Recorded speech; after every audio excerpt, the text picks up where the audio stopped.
Thank God it's Friday. Welcome to the show. I am Mariah Afolabi Brown. As always, I have the ladies.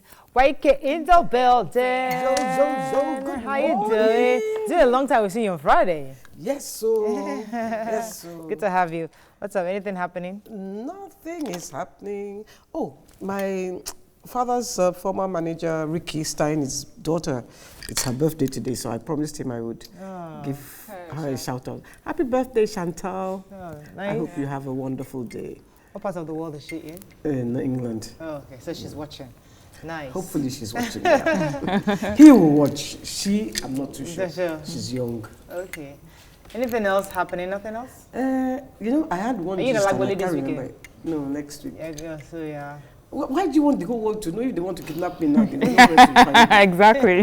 Okay, so you're not going to. Okay, no problem. Just checking up on you. Hi, Mariam. I'm fine, thank you. So the hat. We love the hat. Oh, thank you. Thank you. Yay. Thank you. I love what you're wearing, YK. The browns and Thank stuff. you. I love what you're wearing too. Thank you. It's okay. Anyways, today too, I need to give a shout out to one of our viewers. Her name is Afolabi Abiola Afuye. Her birthday is on the 30th and she's been asking for a shout out. So happy birthday in advance. And I hope you have a good one. So yeah, that's what we have.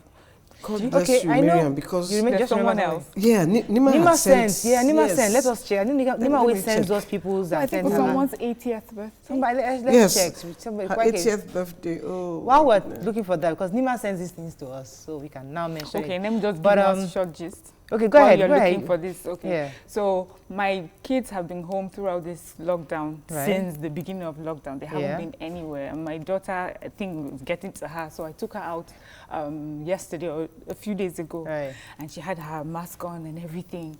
And we went to this place, and the person saw was like, I'm a long time. How is your daddy? It's fine. How is your brother? She got the brief. The person was laughing. She refused to talk to anyone. She was just keeping her social distance. Yes, she got the brief too well. Yes.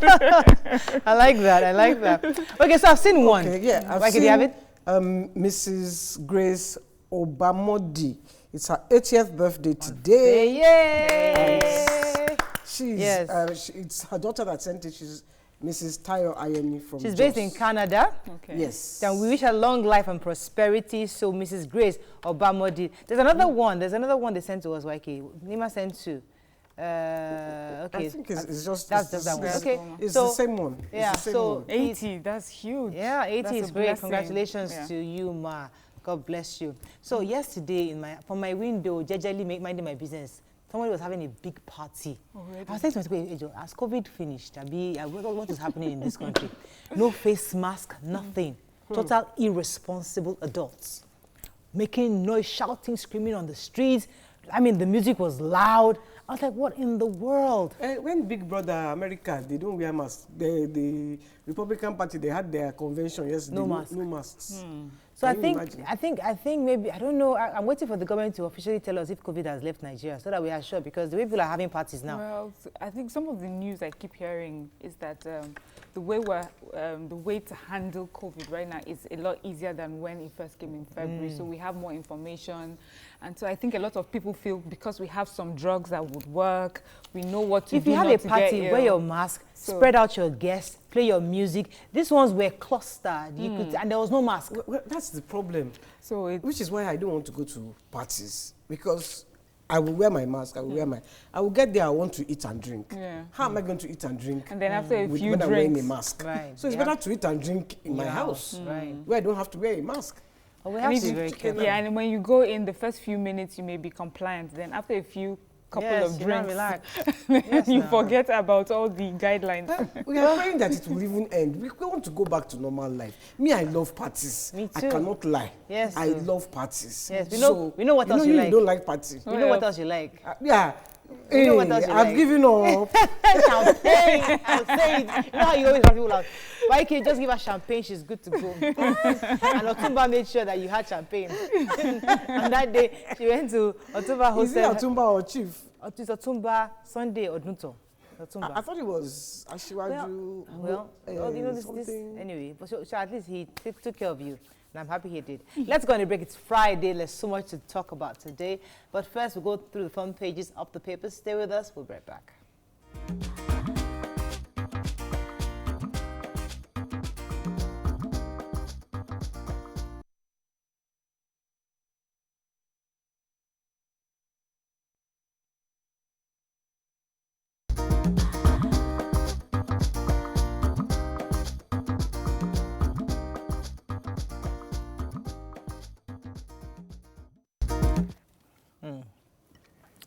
Wow, our coffee just came in, so good, perfect timing.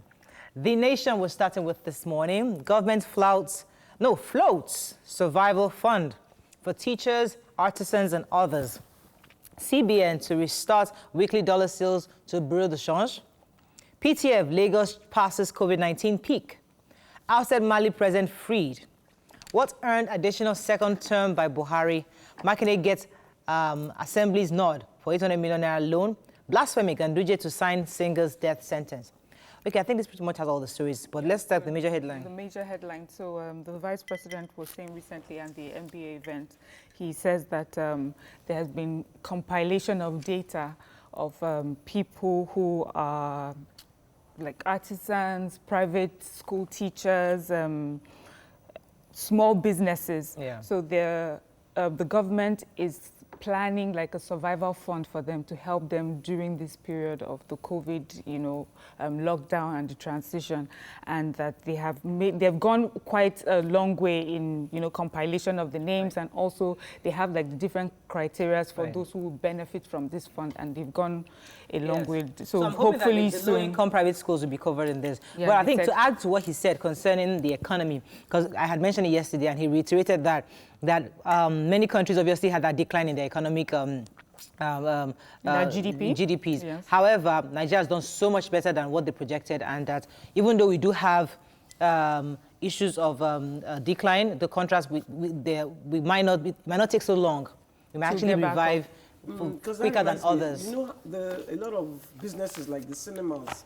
Yes. I was listening to the radio today. They've had to unofficially let go about 30% of their staff. Of course. So let go of about. It should be resuming soon, hopefully. I'm hearing word out there that they might be resuming soon. Moving on now to the Punch. Federal Government National Assembly bringing rejected water bill through the back door, says Shoyinka. Blasphemy, I'll sign death warrant after 30 days, says Ganduje. Abuja policemen arrest, extort surveyor in Lagos. Matawali warns as 14 PDP supporters die in Zamfara clash. FG planning to pay private school teachers and artisans, says Oshibajo. Buhari others hail additional on a re-election of African Development President. Okay. I got the major headline, so Professor Wole. Because I took the two stories, but you can take that one. Okay. Let me take this one is about the surveyor who, he says the police called him that they wanted to see a piece of land. Right. I can't remember, I'll tell you the area later. Yeah. The police were from Abuja. He took them there, but when they got to where he was, they drove past him and he was saying, to another place. And he said, look, just see where we are. He said, no, we are coming, wait for us. He said they waited for them for 3 hours. Wow. When they went, they came back, and then they now proceeded to arrest him, told him, and he said, for what? They took him to area F, no. They took him somewhere. They took him somewhere, right. And they extorted 300,000 naira from him. They first took him to his house, seized all his cars. They took the car he was with, seized his second car. Oh my Lord. Then are these legit police officers, or were they just impersonating police officers? The Lagos State's PRO says he had heard about it. Yeah. Yes. But the Abuja PRO says, no, he hasn't heard. They have to investigate. They seized his man's phone. All right. It's a long story, Sha. Let's move on. Let's take Shoyinka very quickly. Yeah, so Professor Wole Shoyinka, the Southern and Middle Belt leaders are bringing our attention and screaming about a particular bill, the National Water Resources Bill. It was rejected in 2018, and they say that federal government is with the National Assembly, are finding a way to sneak this bill back. And that first, the contention with that particular bill is that it gave the federal government like sole power and authority on all waterways, underground and above ground, and that so it would mean that it's government that would determine, you know, how water is doled out and given. The thing about that bill is that the cattle can go and graze anywhere. Okay. Nice. Yeah, so that is what the middle belt leaders are saying. Yes. But that's why I asked that question to the commissioner, not the commissioner, the PS. Waterways, I think on Monday or so, and he was saying his own view on that, that listen, all the waterways should be under the control of the states where they reside. And because Srinka was saying that, so what next are you going to ask for? The rains? To exactly. I mean, come on, man. Doesn't make any sense. Okay, moving on now to Daily Trust very quickly. Troops raid terrorist cell in Nasarawa. Blasphemy, I am ready to sign death warrants against Kano singer. Dollar to trade at 386 as CBN resumes forex sales to borrow the change. So I read that story. The governor of Kano State is saying that he totally agreed. He actually endorsed the death sentence against the 22-year-old singer and said that he definitely plans to sign the death warrant for that young man. Yeah, that's and that he also added that if the man doesn't appeal, because he has the right to appeal to the Supreme Court, then he would have to sign it.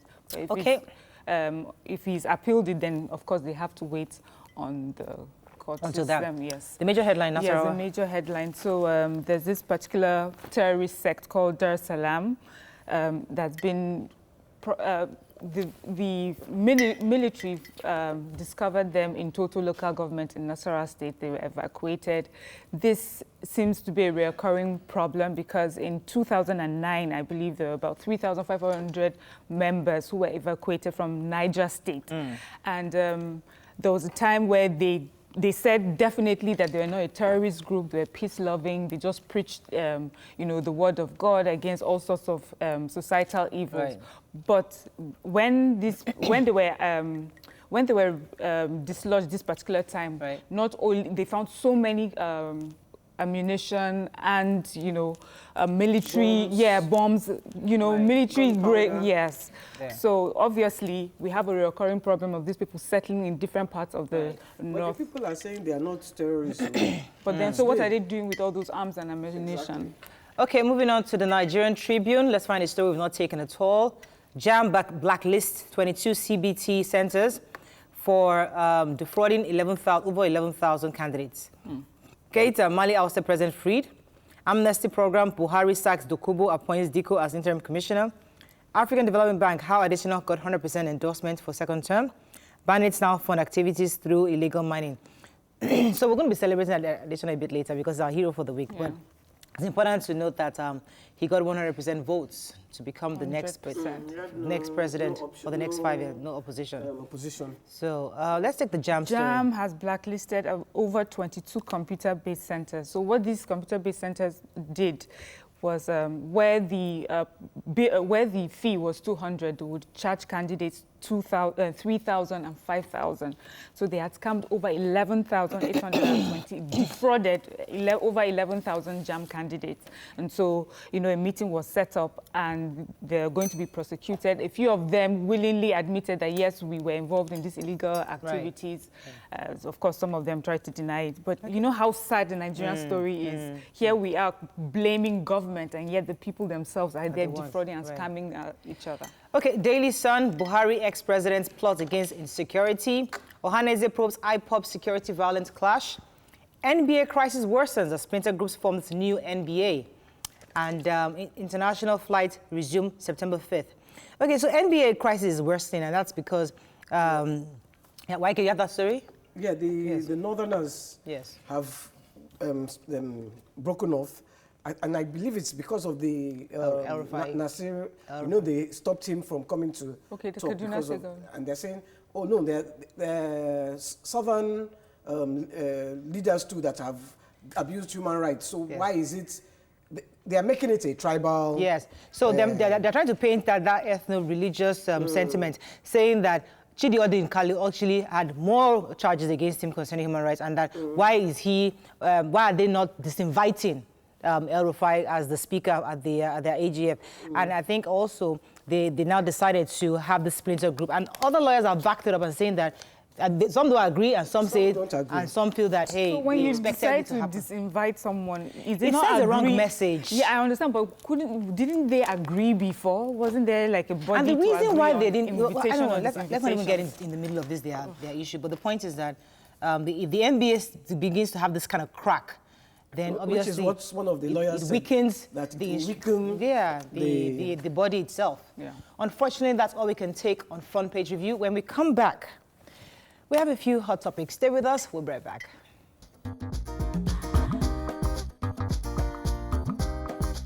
Stay tuned. Your View will be right back.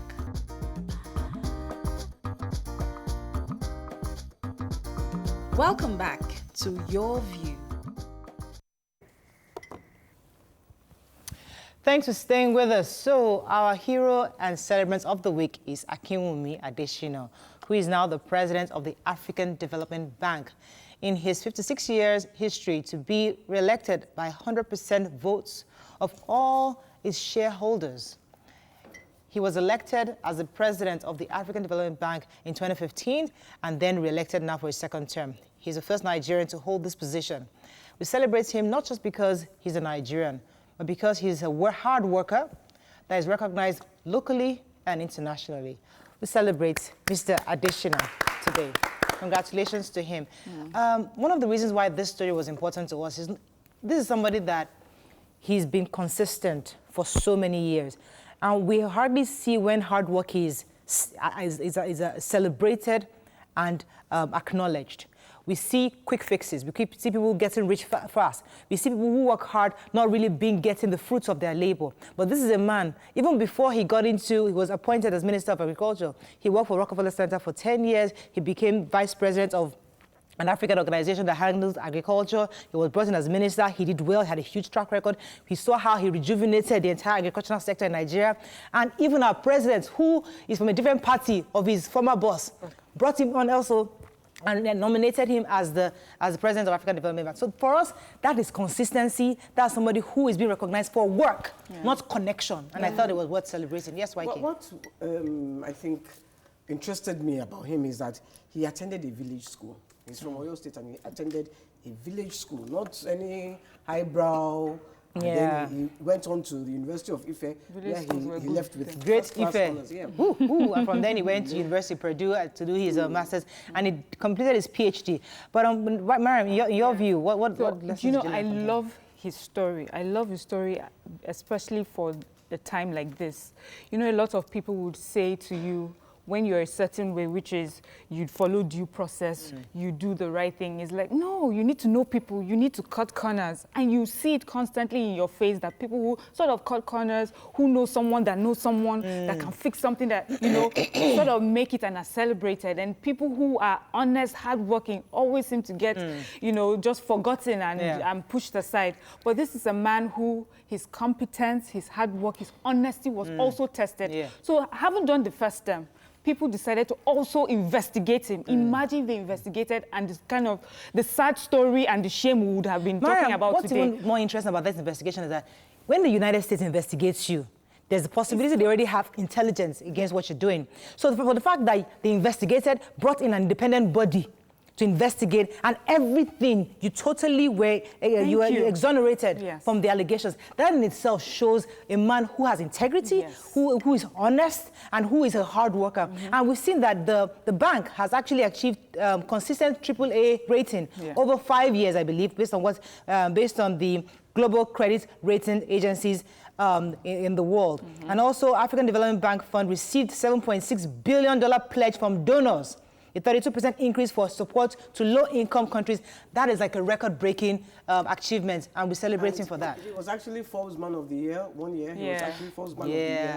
And he's not the one that he was Forbes Man of the Year 1 year, and then the next year, they carried him for fraud. Yes. Thank you, YK. Yes. Then another thing is that when you find yourself out there internationally, also remember home. So his focus also, you know, was on Africa, and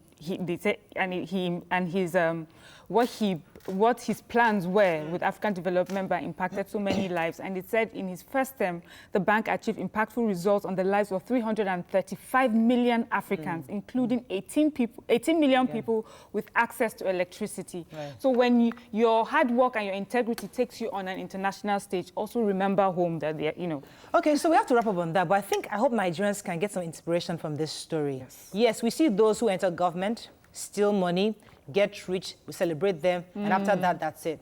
This man has gone into government. Who celebrate them? I don't Okay, many. I'm talking about Nigerians. So Nigerians celebrate them. Now, this is a man who has gone into government. He has worked, and because of his work is speaking for him. He got nominated. He became president globally. He was investigated and still he was exonerated. That in itself is something worth celebrating, and Nigerians should be proud of Mr. Adesina and know that there's nothing you cannot achieve. Once you stay in your lane, do it well, you'll be recognized locally and globally. I think the most important part of it here is you can work at a slow pace. Hallelujah. And still achieve your goals. There is no harder. Look, there is no quick fixes. Quick fixes. Yeah. Thank you. Yeah. So, and this is someone, he has done it, and he's to be celebrated. I think we can end with that. Yeah. So you take it a step with baby steps, gradually, and then you be celebrated. Just be honest. Congratulations. Be true. Okay, let's go on a quick break. We have one more celebration, but we'll celebrate her maybe next week because the VC, the new acting VC of Unilag is somebody worth celebrating. We are trying to give her that. We have her CV, and somebody that is worth celebrating. Yeah. But I think we'll just make it a point to celebrate her well next week because there's so much she's achieved. She's another person that have inspired me. I didn't know her before this time, and I just realized that this is somebody that is worth celebrating and letting people be inspired by her story. It's really worth it. Let's go to break. We'll be right back.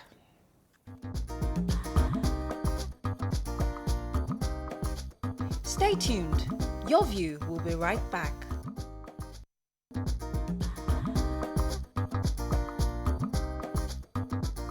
Welcome back to Your View. Thanks for staying with us. So in continuation of one of our topics last week, Friday, about the woman whose husband harassed his wife's two female cousins, she has now decided to forgive him and move on despite the humiliation. Today, we are going to be looking at it from a different angle. How do you forgive or restitute? Especially when a man has hurt you, or a woman has hurt you. From this story especially, this man probably molested a cousin. He has asked for forgiveness. You're back now. How do you forgive each other? How do you truly move on from this experience? We have with us a life coach, our own dear life coach. Yay! Welcome with us, the catalyst himself, Lanre Olusola in the building. How you doing, Lanre? You used to be our person. Now everybody has been calling you left, right, and center. You now forgot your view. Eh? Me, I'm here. Thank you for having me, Mariah. Yes. Good morning, Miriam. Good morning, YK. How are you ladies doing? We're doing very well. Good. Good morning. We're well. We're fine, thank you. So, Lanre, let's get right into it. Issue of moving on. Yes, you've been hurt by your spouse. Your wife hurt you, your spouse hurt you, and you forgive. And the circumstances in which you forgive is something very, very unusual. I mean, the society feels that you should have actually left that marriage. But somehow, you decided to stay. He did something or she did something so bad, so grievous that everybody says leave. But you chose to stay. And as you are staying, you're still haunted by the decision you made. How do I move on? Was it the right thing to do? What are they saying about me? Could you help somebody like that to properly move on? All right. Thank you very much, Mariah. I like the context that you painted. You painted pressure from society. And then secondly, what will people say? Yeah. And that's not how you do forgiveness. First of all, we have to understand what forgiveness means. Why I want to forgive, right? And what is expected of me. What are my commitments towards this person, right? Or my commitments towards myself, or my commitment towards my faith. First, before you now begin to consider society. So what does forgiveness really mean? Really? Forgiveness means 1, to stop blaming. 2, to stop being angry about. 3, right? Not to punish someone for what they've done wrong to you. That's what forgiveness means. It means release from the past, hurt from the past event, and starting all over again. However, restitution is another matter. Restitution means that you restore something that you have lost, right? It's a recompense of loss. It's compensation. You pay compensation for something that is lost. So, we have to be careful when we banter around words. Restitution means you have lost something. So somebody comes and steals your ox, or somebody comes and steals your chicken. That person needs to give you back 7, right? Okay. That's what restitution means. But if someone commits infidelity or adultery, right? How do you restitute? Do you now go and do your own back 7 times? So we need to be careful, the words that we use. So in this context of what we're talking about, right? We're talking about forgiveness, right? Yes. Now, first of all, what does forgiveness really mean? It means that you stop blaming or being angry with someone or for something that that person has done, and you stop punishing that person for it. Now, if we're looking at it from a religious perspective, right, or from a spiritual perspective, and marriage is built upon, the values of marriage is built upon the fundamentals of spirituality and religion, right? Which means that you either go to a mosque or you go to church to get married upon the foundation and the fundamentals of that faith. So what does Islam say? What does Christianity say about forgiveness? Right. That's what we now look at. Yeah. Now, the epitome, I am Christian, right? The epitome of, a role model in our own religion is Jesus Christ. Right. Now, they caught a woman in the act of adultery, and they brought her to Jesus. Now, this is society for you. Society is always partial. Society always pushes an agenda, and that's why you cannot do anything because of society, right? They caught her in adultery. They brought only her to Jesus. They left the man. To tell you how biased society is. Society does not create a balance. Society is not about your healing. Society is not about your wellness, your well-being. Society doesn't care about your future. They want a sensational story. They want to create sensation out of something. And meanwhile, they, that you label them society, are committing the same crime. So leave society out of your decisions. But come back to the basics. Fantastic. They came to Jesus and they said to Jesus, this woman was caught in the act of adultery.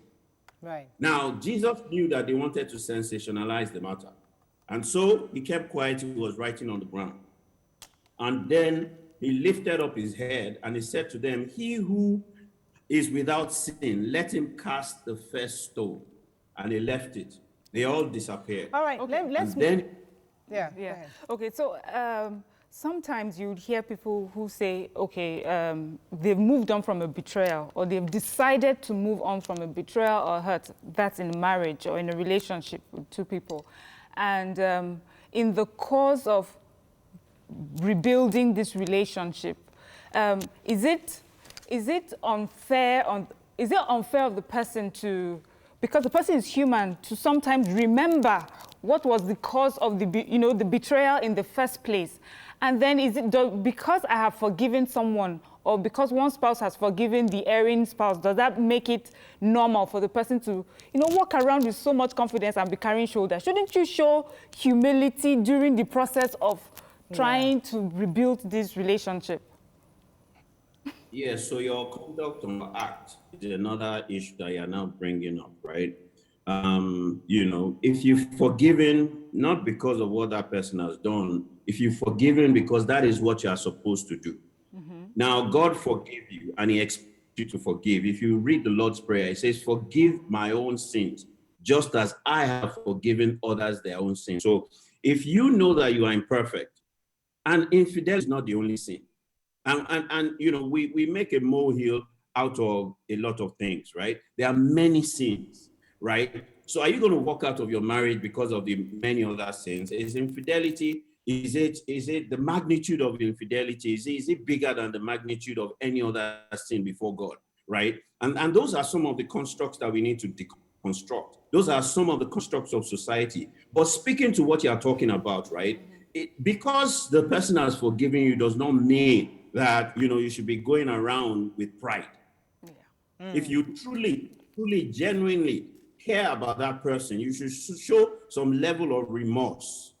You should show, that you will not do it again, especially if the person has explained to you what the, situation and how it makes them feel, right? You should not go into a situation where you commit another sin, because when you rub it on their faces, right? When you make them feel hurt again, it's almost like you have an injury. And then you start to poke into that injury. What are you doing? You are continuing that hurt. And that is why a lot of people find it difficult to forgive, simply because they don't want to feel the way that they felt when they felt what they felt when you did what you did. All right, Larry, let me get one. But in the case of this lady, her husband was more of a criminal offense.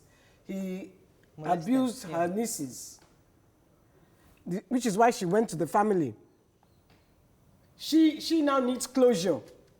Now, let me add to that, Lanre, because that's the point YK mentioned was what I was going to say. The role of family in this whole thing. That woman went to family, and family had said, don't forgive. But in many cases, family says, forgive. So is that decision-making of there's family, at what point do you remove yourself from family decisions? Or do you make the decision yourself? YK, am I echoing what you're saying? All right, so first of all, I'm not condoning infidelity, neither am I condoning, criminality, okay? We need to get that right. So YK, to your point, right? This guy, he did what he did with his with the niece, right? Yeah. And that one is within the family. If you did the infidelity outside, right? It's even easier for the woman to walk away from, but you are going to continue to see your niece. I mean, come on, that is even bordering around incest. So it's not just adultery. You have added another sin on top of it, and now if I don't know how old, this is the first time I'm hearing that. I don't know how old that niece is. If that niece is a minor, right? That's a third offense, right? And there are critical laws that deal with such offenses. However, this is the first line of action. This thing was done, right? Both of you need to talk about it. I think it was at the point of breakdown, and I will not be sure if this is the first time this has happened with this guy, right? Right? For his wife to have taken it to her family. At that point, right, she knows that she's done. She knows that she's tired. She knows she's fed up, and she's looking for validation for exit or validation for justice. We need to understand the psychology of what's going on there, right?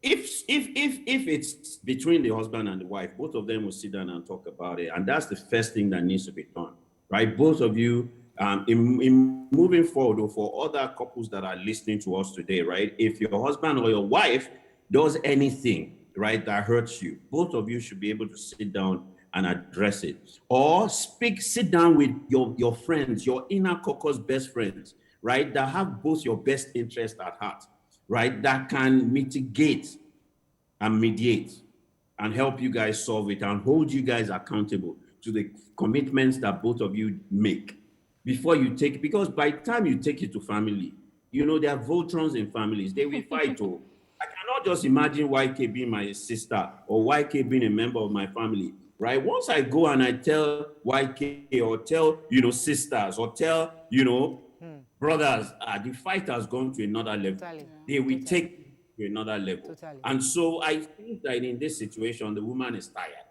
right? And she was looking for closure. She's looking for validation for justice.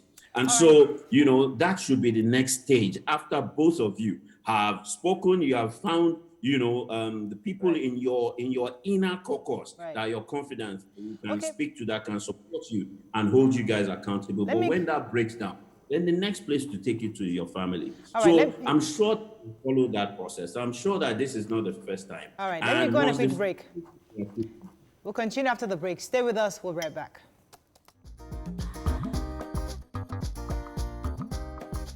Stay tuned. Your View will be right back. Thanks for staying with us. So we still have with us our life coach, the catalyst, Lanre Olusola. Lanre, forgiveness is such a difficult thing to do. There have been so many hurts. Stories of, there was a story we had recently that the wife played an away match, got a child, got pregnant, and the husband forgave her. They moved on and they raised the child together. But they never told the children. So when the children were grown-ups, the child now finds out outside that his father is not his real father, and he finds it difficult to forgive his parents for keeping that kind of secret, So there's so many different stories we hear of life. So the issue is, how do you begin the process of forgiveness? All right, I think the first thing is you have to understand that, the benefit of forgiveness is not to the offender. The number one benefit of forgiveness is not to the offender. The first benefit of forgiveness is to you.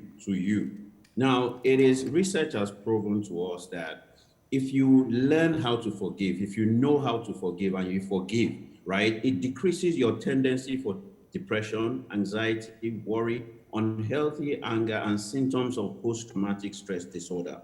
So, imagine, Mariah, right, that I stand, there's someone sitting in this chair, and I stand behind that person, and I hold that person down, and I say, you're not going anywhere, right? Now, that person will not be able to move, but I myself will not be able to move. That's what forgiveness does to you. It gets you stuck.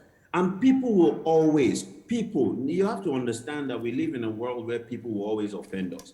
And so we have to develop forgiveness as a skill, as a tool for well-being and wellness. So forgiveness has to be part of our DNA. I'm not even speaking about forgiveness in terms of infidelity in your marriage or all of that. I'm saying forgiveness generally.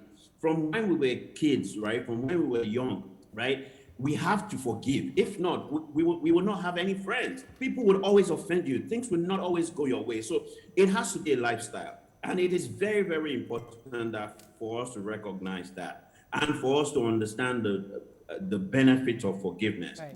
Yeah. The biggest benefit is to you. Awesome. Number two is you have to practice it. You have to practice it. Don't wait till that big blow comes. Because if you do not understand and know how to forgive, it will be difficult for you to forgive. So don't wait till a big blow comes. When that little offense is committed against you, right? There's some people that have a difficulty forgiving. You've got to learn how to forgive. Yeah. Right. Now, forgiveness, yeah? Okay, so from what I get, what you're saying is that forgiveness it's an activity, it's active. So, because in the beginning, when you say you have to learn to forgive, in my mind, I'm like, I find myself in a situation, and I would say the words, I forgive you, but I would take myself away from that situation because I don't want to see it, I don't want to be reminded by it. Am I forgiving, or am I just, running away from it? All right, so the question that I'll ask you is when that person shows up next to you, right? or when that person's name is called, right? How do you feel? Do you feel that pain? Do you feel that tasting, that metallic tasting on your lips? If you feel that tasting on your lips, then you haven't forgiven yet, right? You haven't let it go. Now, that is a testament to the fact that you are beginning to create biochemicals and toxins within your system that ultimately will cause disease inside you. It is very, very important for us to understand that some of the terrible blood diseases, right, are activated by resentment, bitterness, and unforgiveness. So when we talk about forgiveness, right, we're talking about you. We're talking about your well-being. We're talking about, your health. Now, you've got to learn how to address that inner pain. You've got to heal. A lot of people... Lanre, sorry, it's easier said than done. There are people that have serial philandras. The man is constantly out there. Everything is scarce. He's chasing it. How do I forgive a man like that? He's constantly looking outside. All right, so that's another matter, right? You have to make a decision whether you want to stay with that person or not. Now, if you decide that you already know that this is this man, he will not change. And don't try and change him because he will not. And so you have to make the intelligent decision and ask yourself, what do I really want? Why am I really staying here? There must be certain benefits. What if I love him?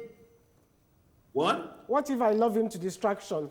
To distraction. Fantastic. So what is the definition of love? Love is not a feeling. Love is a commitment. Love is a decision. Love is about patience. Love is about kindness. Love is about forgiving wrongs. It's about not keeping records of wrongs. Love never dies. You don't give up when you love. Right? That's the true definition of love. Love is not a feeling that you feel that you have never felt before. Yes, love can be expressed as a feeling, but that is not the entirety of what love is. So you have to decide what you want. It's about a decision. If you decide you want to stay with him, right? You know that this guy, you have defined him as a philanderer.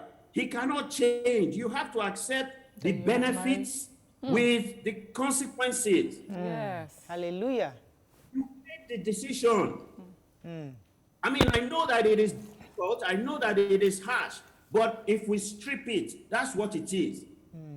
You've got to develop that. If you say you want to stay, right, you have to make that decision that I cannot let this person continue to hurt me. It is bound to have its effects on you, on your health and on your children. It is bound to have its effects. So you have to ask yourself, what message am I passing to my children? Wow. Because I am teaching them, look, 93% of the messages that we send, they are non-verbal. They are a function of our lifestyle, our attitude, and our behaviors. And our children read our behaviors. So what do you want to teach your children? Are you as a mother telling your daughters that this is acceptable? Or are you as a mother telling your daughters that no matter what a man does to you, you must learn to forgive, forget, and move on? You have to ask yourself, what Lanre, exactly... I have to... Lanre, you see, you can't have one show with Lanre. You have to have like double shows. Lanre, unfortunately, we're out of time. We've gotten so much nuggets from you this morning. Unfortunately, I have to wrap up with you. But we will bring you back on this topic because forgiveness is really heavy. And lots of families in Nigeria, we've been raised to say, no matter what anybody does, stay there for the children. You know, that's what they told us. But new knowledge is saying you have options, and we need you to help us understand how to navigate that. But unfortunately, that's all we can take, Lanre. Thank you very much. We're going to go on a break. When we come back, we move on to other topics. Stay with us. Don't go anywhere.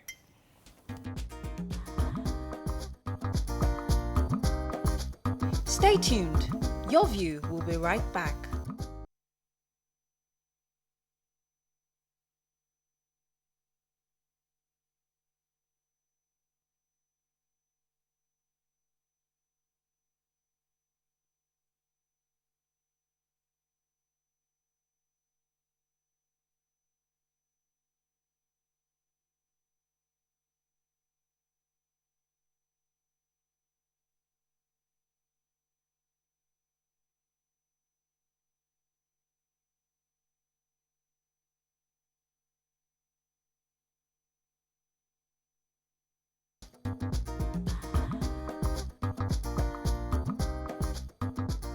Welcome back to Your View.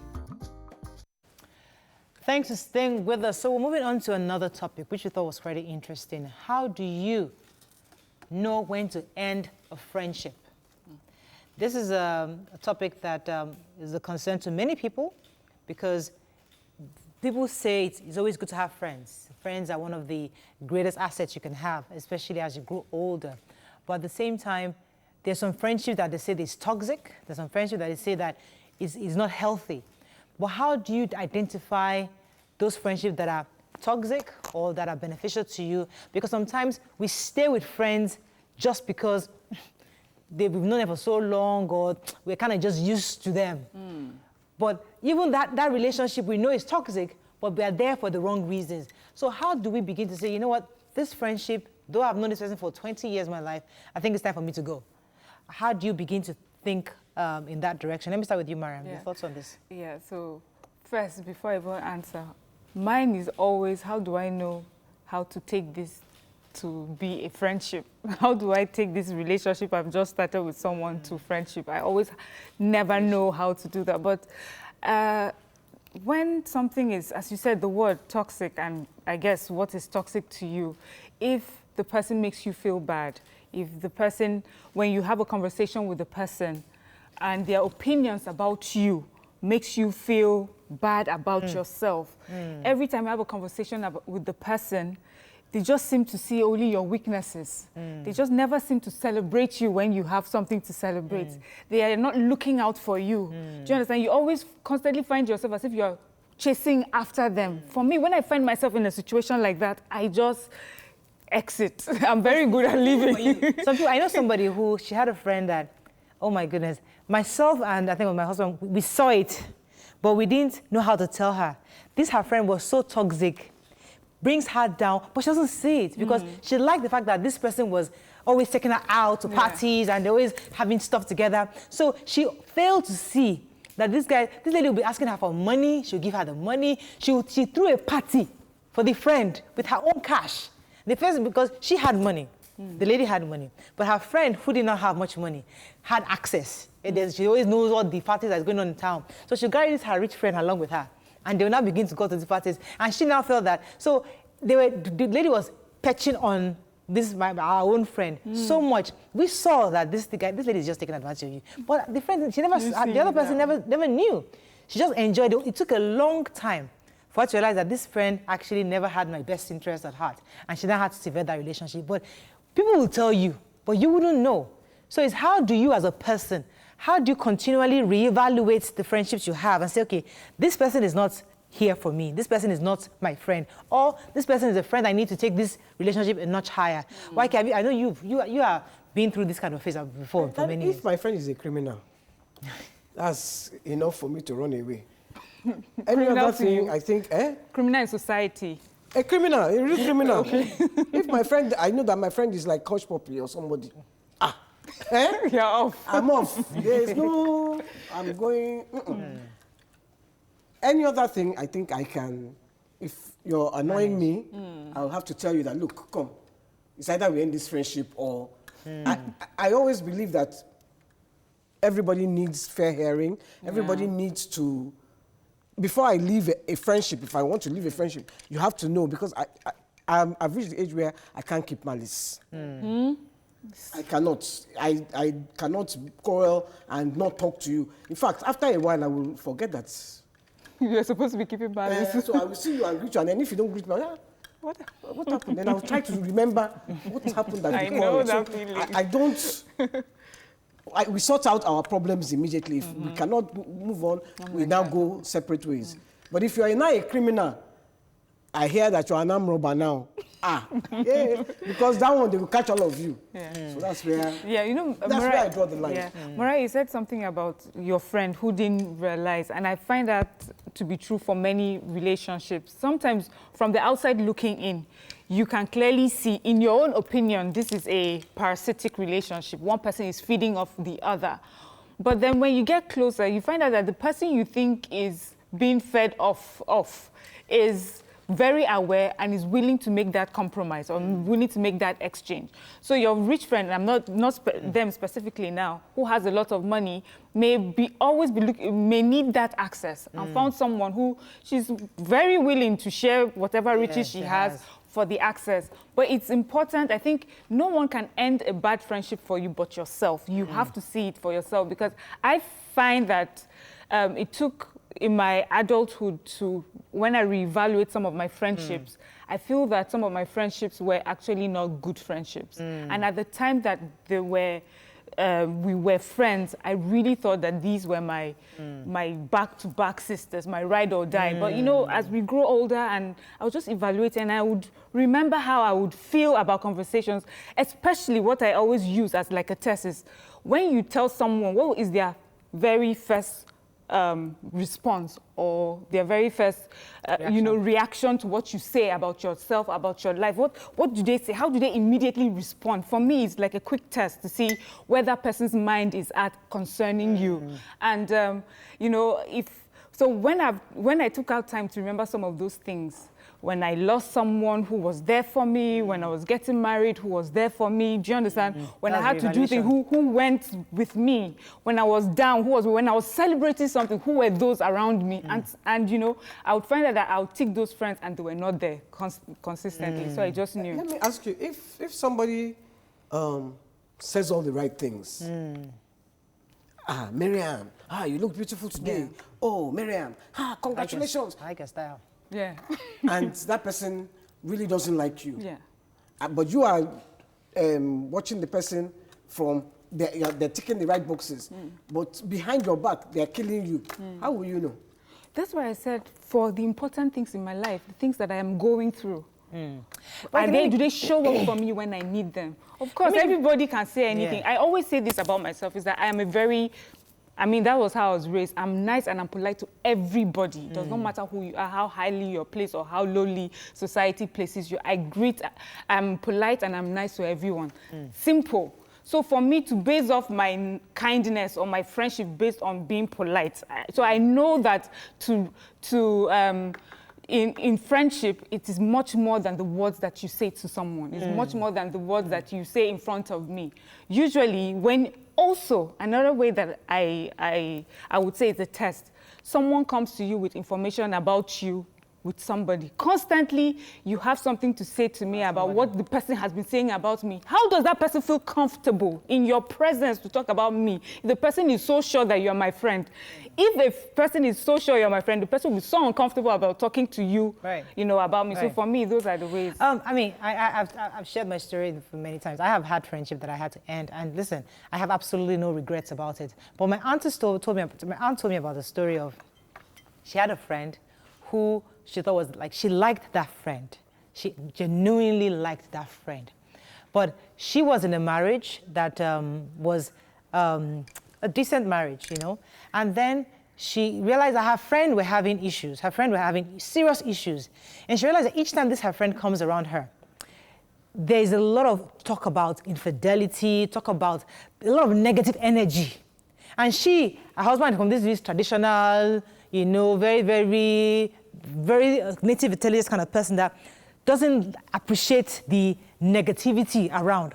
So it was a difficult decision for her to say, okay, do I want this person around me or do I want to leave this relationship? There are some talk, not that she didn't like the person, but she just felt that if I continue to have this person around me, what's going to happen in 10, 15 years? Is this how this conversation will continue? Where you are constantly counseling, you are helping this person has divorced, or they are coming back, or they're dating somebody else. There's that energy. This is what my aunt was telling me, that it was a difficult decision for her to do, but she then decided to take away. Now, I felt that maybe not. You should have at least been there for that friend. Shouldn't you at least stuck around? But she was trying to convince me that she needed to leave that friendship. If not, she felt that energy was not good for her own marriage. In your view, what do you think? Let me take this call. Good morning, are you there? Elijah Subar, are you there? You have wasted my credit. Oh, I'm so sorry, sir. Sorry. All right. Yeah. Please, Mariah, let me just say something about the man of the week. Yes. Please. Mr. Akinwumi Adesina. Yes. You remember, Mariah, Akinwumi Adesina is our former minister for Agri. Yes. You understand? Yes. And you know what he did? He transformed cassava to bread, which you took it to Aso Rock, which all the minister eats. Tell me where is that project today? You see, look, we need to, whatever you sow in life, you are going to reap. I'm begging our leaders to be accountable and transparent to us. We love them so much. If people is behaving like Akinwumi in Adesina, you can see the result. Whatever you sow, you are going to reap. Right. So that is what Thank you very much, Elijah Subra. I think we have Mr. Theophilus Akatugba. Mr. Theo, are you there? Yes, I'm here. Yeah, so thanks for joining us. So Mr. Theo is another life coach that we love to have on the show. We're talking about friendships. We've all sharing our experience. How do you know when to end a friendship as a person? How do you know when to draw the line? All right. Thank you for the opportunity to join you on your very, very powerful television program.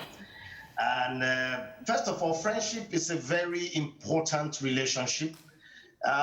When you are in friendship with someone and you get offended to the extent that you want to end it, it's always easier said than done. It's always easy to say, I want to end it. But the actual act of putting an end to it is always a very difficult process, painful, because over the years you've shared intimacy, you've shared intimate moments, you've enjoyed together, you've grieved together. And so it's very difficult. However, I'm going to prescribe or suggest seven signs that when you get to such signs, you should know that, look, it's time to end this. For example, when somebody make you feel worse each time you meet with the person and you finish with the person. The friendship, it puts you down or talk you down. For example, you might be in friendship with someone that might be financially better than you. And whenever you meet, what he talks about are obviously the things you can't afford. Or he makes you feel, how did you come? Did you drive? When he knows you've not bought a car. He asks you openly questions that embarrasses you. So when you leave, do you feel worse than when you met the person? So that's one reason. If it's a constant behavior, you should know that this person doesn't have a lot of regard and respect for you. I also want to suggest that somebody you can't trust the person with your secret. Every time you share a secret with the person, you find out that everything you shared with him is already in the public domain. That is another sign that this person does not have your back, does not keep a secret with you. Another sign is, does the person take advantage of you? He always come around you, for example, borrow money from you or take things from you, but whenever you are in need, he's never there for you. That person knows that you are generous and is not always able to reciprocate your generosity, especially when you need it most. This is a sign that this friendship is not beneficial. Another one is that they are constantly negative, sap your energy. Every time you are with them, there's no positivity. Everything about them is negative. That whenever you are meeting them or you have met them, you notice that you are drained. You are drained of power. You are drained of energy because they sap your positive energy all away from you because of their negativism. The last one is you can't count on the person. Someone is a friend of yours. Let us do this together. At the time the thing is needed to be executed, he's not there to execute or do his own part of the commitment. You can't count on that person. This is a sign that, look, this friendship is not good. And then someone who has betrayed you. You can't believe that a friend, someone you call a friend, has gone behind you to destroy your image, tarnish your name, or does things that you can't believe it will do to you behind your back. Betrayal, signs of betrayal. And then the last one is that they can't make time for you. Imagine you are with your friend. He doesn't have quality time to spend with you, but each time he visits you, you spend quality time with him. These are basically some signs that I think if you are experiencing with a friend, it is time for you to consider to end the relationship. My own suggestion. Right. You can add yours. Question. If your friend ticks all the right boxes and just one of those things that you have outlined is not there, what do you do? Yes. Just one. No.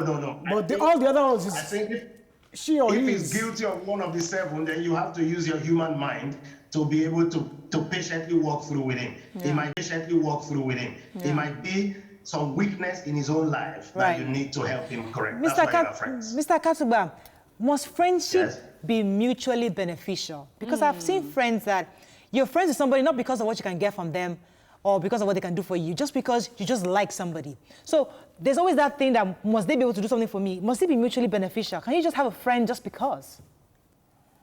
Well, friendship should be mutually beneficial. The reason is that when you say you just like the person, it means that there are things he does that enriches you. You can't like someone who doesn't contribute anything to you. Maybe his presence brightens your day. Maybe he or her presence makes you a happy person. Spiritual impartation. There must be a mutual benefit in friendship. one way or the other. It might not be in physical materials, but it can be spiritual benefits. Right. Yeah, Mr. Akatugba, for me is sometimes do we not put too much pressure on friendship? We want friendship to be everything for us. Why is it okay to just have, you know, a friend that is one thing and then, you know, another friend that does another thing, instead of putting pressure on a friend to be perfect for us? Right. You are right. It will be unfair to expect one friend to be all to you. I have friends that I meet because they motivate me. Other friends because they give me wisdom. Other friends because they are financially supportive. You know, all friends cannot be one to you. So therefore, you don't need it. Truly speaking, we put too much too much pressure. Because if we go into friendship with what we can really do to enrich that person, I think friendship will last longer than when you expect them to do much more for you. Fantastic. Thank you very much, Mr. Akatugba. Unfortunately, we run out of time so quickly on this show. But we'll always call you when we need you, sir. Thank you very much for joining us. It's a pleasure. Speaking with Bye-bye. Mr. Theophilus Akatugba. He's a life coach. That's all we can take. Waike, any last words for you? Let me give you the floor. I think that for me, friendship is mutually beneficial, not just, and like your auntie, if I were your auntie, I would have tried to help my friend rather than break it off with her, you know. And even if I see I can't help her, maybe I will draw back, but I will still be there. Touch. Because being there for someone when they need it most is the most important. Can I just Fantastic. add on? I think on that note, we can end the show. Have a fabulous weekend. We'll see you Monday. Bye for now.